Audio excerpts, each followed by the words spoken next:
Hello to everybody. Today I'm talking about how to work with transits when it's about outer planets. We often experience the transits of Pluto, Neptune, and Uranus as situations beyond our control, which impose an intensive pressure on us to change.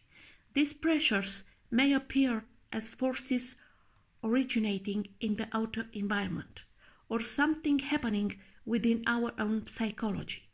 At first, these changes may seem to be alien and unwanted intrusions. We might be hit with an illness, a depression, a fear, or an obsession, or, on the upside, a revelation, a radical change of mind, or a renewed vision of where we want to be in life. This may involve changing long-term attitudes or moving away from a stuck situation, relationship, or physical location, especially when these planets conjoin angles, which symbolize new directions. Only later, after the transits have passed, can we see the full significance and impact of the processes to our personal development. But old habits die hard, and change is never straightforward. These transits require nothing less than sincere, honest, and radical self-inquiry.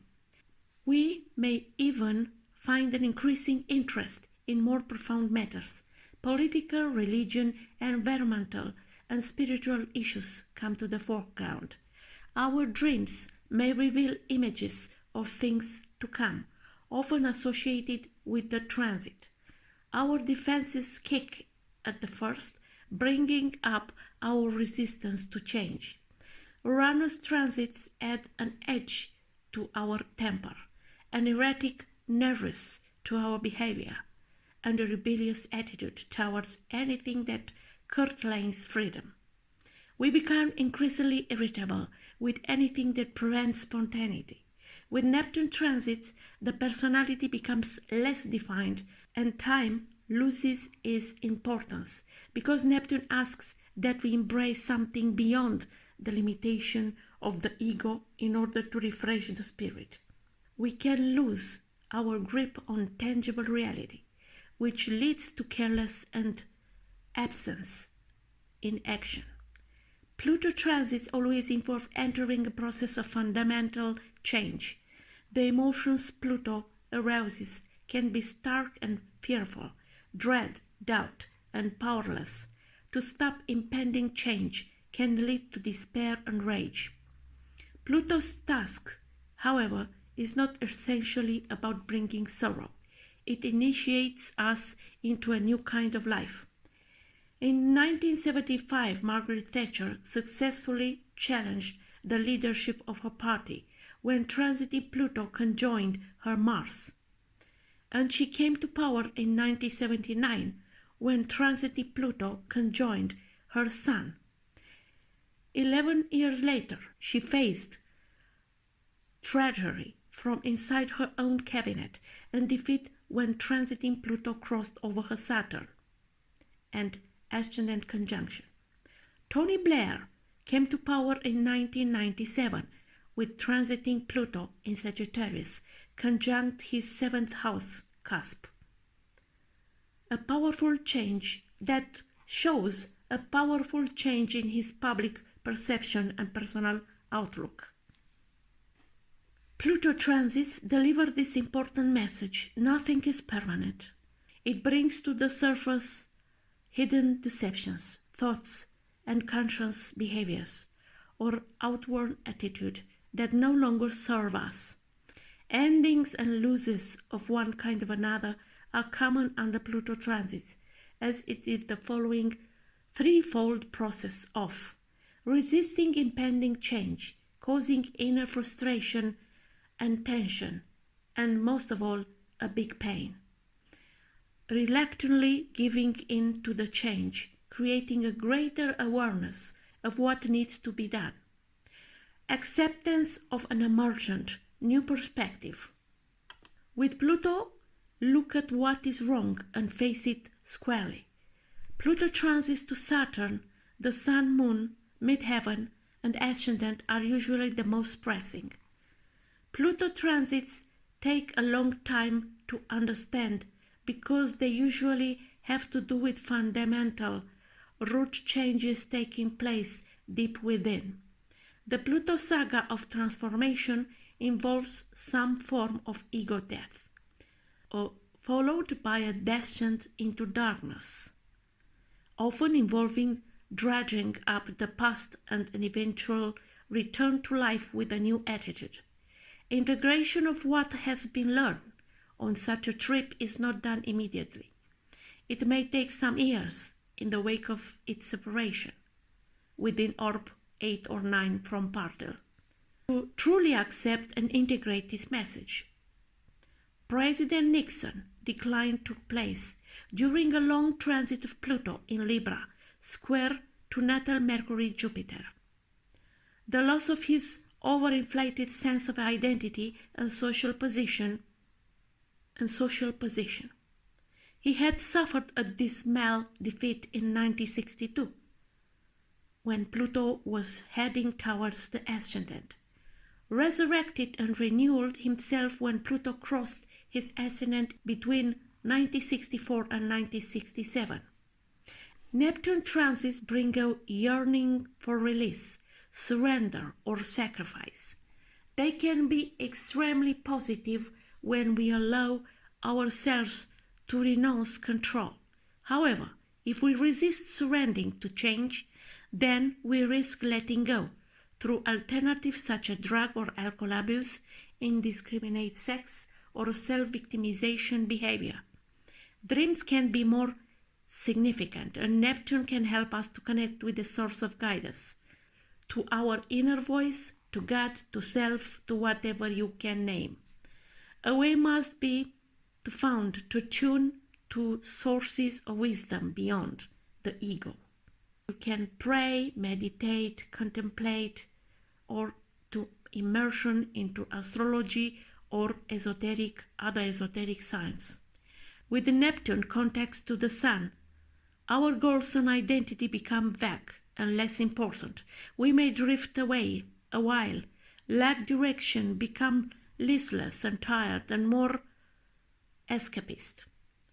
Neptune sometimes pulls us toward higher spiritual aspirations or the transcendental. For example, in 1863, the composer Franz Liszt renounced his public acclaim for religion faith and entered a Franciscan monastery when transiting Neptune in Aries, square natal Jupiter in Cancer. Uranus is an adversary to the status quo and urges a fast forwarding of our evolution, a progression to a better future. It's a disruption or a shock is coming to the people when Uranus is transiting over planets. Transiting Uranus to Mercury requires mental clarity, new thinking patterns, and improved communication. Uranus transit to Venus asks for new pleasure and a radical turnaround of the way we relate and gain money. New clothing or hairstyles. Uranus transits to Mars demand direct action to deal with urgent concerns. Here on our say, don't wait, do it now. Transiting Uranus to the Sun or midheaven often means with an identity crisis and a need to shake loose from personality root. Uranus transits to the Moon usually reveal a need to wake up from our moodiness or emotional isolation. By channeling our emotions into new form of higher learning, we will find new friends and interests. Uranus always provokes a new kind of creative awareness. Saturn transits help us to confront our fears of reality, review our attitudes, and then find solutions for the sake of our ongoing stability and survival. The transit's house position shows where most of the hard work needs to be done. Saturn transits of 8th house requires us to look at our emotional fears and confront them, particularly our resistance to emotional intimacy. In the 12th house, Saturn teaches us that we do always need to be in control. Saturn transits can be frustrating, limiting, constraining, humiliating, or shameful. We often react to them with an inner resistance to owning up to our part in the difficulties they expose. We will often deny this because become defensive, project our fears outwards to other people, and generally avoid taking responsibility. If we don't listen to Saturn, we lose out on his most important lesson, getting to grips with life on a pragmatic level. Over time, Saturn can help us to forge ahead with greater strength and more realistic ambitions. Jupiter transits last only a brief period, except when stationing over a planet or point. In those cases, they can act more like outer planet transits. As with transits from the inner planets and even Saturn sometimes, Jupiter can seemingly be overshadowed by the movement of outer planets. Despite this, there are usually significant opportunities to be had during a Jupiter transit, if we are able to see them and take advantage. Jupiter transits to the Sun are usually the most significant. Jupiter needs a greater awareness and a broader view, one that allows us to see beyond the immediately present situation. Jupiter lifts the vision, urging us to look up and ahead in time. The house that Jupiter transits will be affected for a year on average, and this house provides the best clue to which area of life will be most joyous, fun, and uplifting. General Jupiter activities include long-distance walks, jogging, and mountain climbing.